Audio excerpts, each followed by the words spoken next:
While we're on the subject of things that you can add to your timeline, we also have an option for how you can add additional text sections. So I'm going to click right here on Add Text Section, and you're going to see a full text section appear. I'll click right here on the title, and for this example, what I'm going to do is actually drop in a floor plan. And this is something I see a lot of planners do. I do it myself. I am a visual person, so I would like that floor plan to be visible on the actual timeline. I'm going to then press the check box so that it saves. Make sure you do that. And then I'm going to click on the text box here.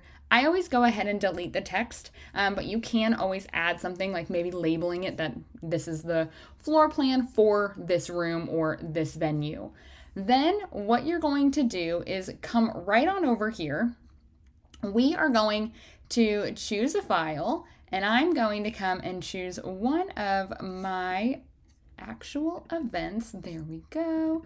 Go to floor plans. Here we go. And I'm going to pick the reception space floor plan. It will load in. I press confirm, and then there we go. So now the floor plan is right here on my actual timeline instead of hiding in a folder or being somewhere that I have to print it out separately. And you are able to add multiple in one space.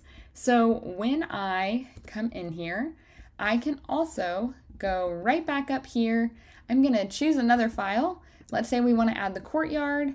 Press open, press confirm.